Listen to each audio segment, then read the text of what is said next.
I'm just leaving Centrelink here in Leichhardt, inner Sydney.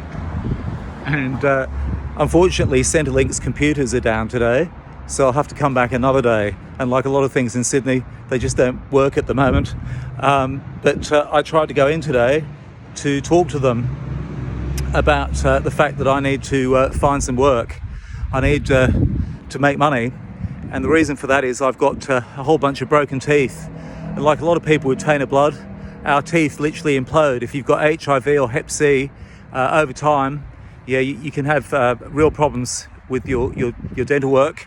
And I'm no different. I've got two that have imploded. One of them's become very infected.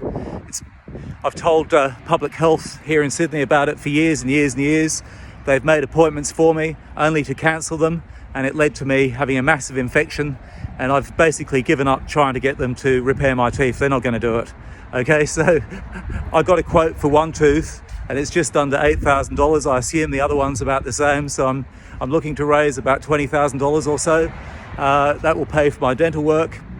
I also need to go and see a private specialist for other health problems. I've still got the tainted blood I've had since a kid, and it's giving me all sorts of problems.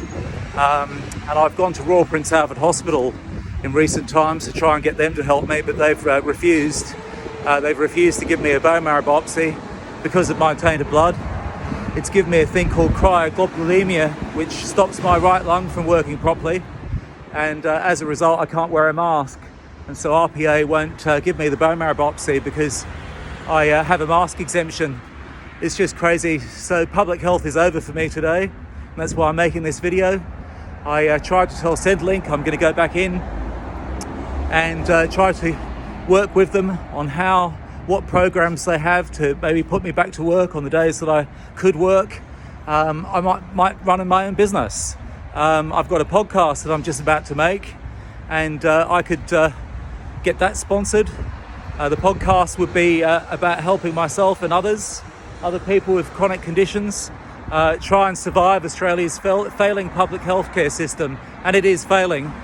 Even in people in New South Wales, even our health minister Brad Hazzard admits the health system is in big trouble. Okay, when you've got someone with severe aplastic anemia, okay, the same disease, the boy in the bubble, and I can't get a routine bone marrow biopsy, then you know your public healthcare system is in extreme trouble. Okay, and I haven't got time to wait around. You know, I could die if I don't take action, and so that's why I'm going back to work to make money, to be able to take action and go and see a doctor privately, okay, and go and see a private dentist. So I've got this podcast that I'm about to try and record called Join High Venture, but unfortunately I've been unable to get internet here in Sydney where I live. We've had some flood damage from months back, and the NBN still haven't repaired my internet.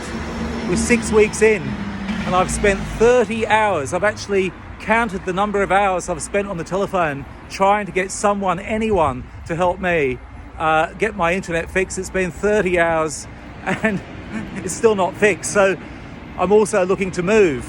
I'm becoming less able-bodied than I was, and I need a little bit of support now. And I don't quite have that where I am currently in Sydney, so I'm looking to move. It's another reason why I need to make more money to be able to afford to move. The meagre disability pension that they give tainted blood victims like myself is less than $500 a week, and when you consider living expenses, it doesn't cover it. Okay, now I don't have any debts, major debts, fortunately, but I will if I don't take action, and I don't want to be in debt. I'm a responsible person, and I want to pay tax and do the right thing. So for the last recent years, I've been living the way that an average tainted blood victim would live, someone who's dependent on the state. And I think I've demonstrated that it doesn't work. It's not possible. It's actually dangerous. We don't get enough money to pay for dentists. They say they've got that you can get dental cover through public health. No, you can't. Speak to any of the victims in our group. They've had a terrible time trying to get their teeth, which have imploded and fallen apart over the years. Oh no, it's led to members of our group being hospitalised and fighting for their lives with tooth infections. And I nearly had the same thing happen to me only a couple of months back. So enough's enough.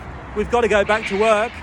And with any money that I save, I'm going to donate it back to Infected Blood Australia, which will help pay our legal fees, because I promise you, I'm going to take this government to court. The Australian government have stolen our taxes, okay? And I absolutely hate fraud. I hate it. I've spent my whole life fighting it. And so the Australian government and its health officials who've stolen from me, they've stolen from members of our group, they're going to face a judge. You better believe it. You can't do this to people like us, forcing us to have to go back to work to pay medical bills and dental bills. We'll see you in court. And to anyone else who's followed us and supports the campaign for justice for victims of Australia's deadliest medical scandal, thank you very much. I think you'll enjoy this podcast that's coming called Joy and High Adventure. I think you'll enjoy that a lot, because I really will be sharing these criminal facts, and they're facts that are going to see health officials and perhaps even some culpable health ministers jailed. It really is. And that's why I'm calling it Joy and High Adventure, because it really is going to be one hell of a thrill ride, and I hope you can tune in soon.